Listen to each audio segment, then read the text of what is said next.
వీళ్ళకి మళ్ళీ ఏంది కొత్తగా మొబిలైజేషన్ అడ్వాన్స్. ఇంతకుముందు ఎప్పుడూ లేదు మొబిలైజేషన్ అడ్వాన్స్ చేయడమైంది కొత్తగా. ఇంతకుముందంతా వర్కులు చేస్తే బిల్లు ఇచ్చే పరిస్థితి. ఇక్కడ చంద్రబాబు నాయుడు హయాంలో వర్కులు చేయాల్సిన పనిలే. కాంట్రాక్టర్లు మనోళ్ళే, మనకు సంబంధించిన వాళ్ళే, ఈనాడు బలుసు ఇల్లే, అంతా ఇల్లే. అడ్వాన్సు 10%, ఒక్కొక్కరికి 6,000 కోట్లు వర్కులు అంటే ఒక్కొక్కరికి 600 కోట్లు అడ్వాన్సులు.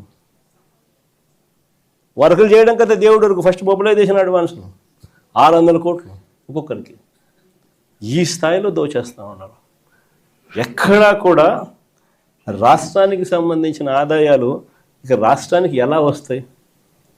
రాష్ట్రానికి సంబంధించిన ఆదాయాలు ఇలా కొల్లగొడుతూ ఉంటే ఇక రాష్ట్రంలో ప్రజలు, పేదలు, మధ్యతరగతి వర్గాలు వీళ్ళ పరిస్థితి ఏమిటి?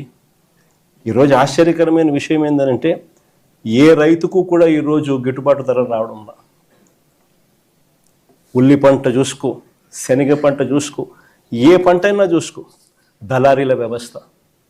ఏ రైతుకు కూడా గిట్టుబాటు ధర రావడం. అదే మన హయాంలో ఆర్బీకే పెట్టి, ఈ క్రాప్ పెట్టి, అందులో continuous monitoring of agricultural prices and procurement అని సీఎం మ్యాప్ అని పెట్టి ప్రతి ఆర్బీకే పరిధిలో ఒక పోస్టర్ కనిపించేది. ఇదిగో ఈ పంటలకు ఇవి గిట్టుబాటు ధరలు అని. అంతకన్నా తక్కువ రేట్లు ఎక్కడైనా కానీ ఉంటే వెంటనే ప్రభుత్వం ఇంటర్వ్యూన్ అయ్యేది. ఆ వెంటనే ఆర్బీకే పరిధిలో నుంచి అగ్రికల్చర్ అసిస్టెంట్ వెంటనే సీఎం యాప్లో అప్లోడ్ చేసేవాడు. జాయింట్ కలెక్టర్ మార్క్ఫెడ్కు సంబంధించి జాయింట్ మేనేజింగ్ డైరెక్టర్ పోస్ట్లో కూడా ఆయన పెట్టాం. వెంటనే జాయింట్ కలెక్టర్ ఇన్వాల్వ్ అయ్యేవాడు. వెంటనే ఆ ఆర్బీకే పరిధిలోనే మార్కెట్ ఇంటర్వెన్షన్ జరిగేది, కొనుగోలు చేసేవాళ్ళు. ఆ రకంగా 7,800 కోట్లు మనం ఖర్చు చేసి ప్రతి పంటకు గిట్టుబాటు ధరలు ఇచ్చిన పరిస్థితి నుంచి ఈరోజు రైతులకు ఏ పంటకు గిట్టుబాటు ధరలు రాని పరిస్థితి. ఈరోజు రైతులకు ఉచిత పంటల బీమా గాలికి ఎగిరిపోయిన పరిస్థితి. రైతులకు కరువు వచ్చినా, తుఫాన్లు వచ్చినా, ఇంకోటి వచ్చినా ఆదుకునే నాతుడు లేడు. వాళ్ళ కర్మ అంతే అన్న పరిస్థితి, వదిలేసిన పరిస్థితి.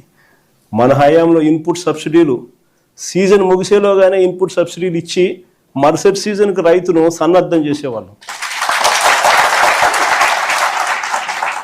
ఈరోజు వ్యవసాయం పరిస్థితి అట్లుంటే ఈరోజు విద్యకు వచ్చేసరికి ఇంకా దారుణమైన పరిస్థితులు కనిపిస్తాయి. ఫీజు రీయింబర్స్మెంట్ బకాయిలు మన ప్రభుత్వ హయాంలో ప్రతి త్రైమాసికం అయిపోయిన వెంటనే, ప్రతి 3 నెలలకు ఒకసారి ఆ త్రైమాసికం అయిపోయిన వెంటనే మరుసటి త్రైమాసికంలోకి వచ్చేసరికి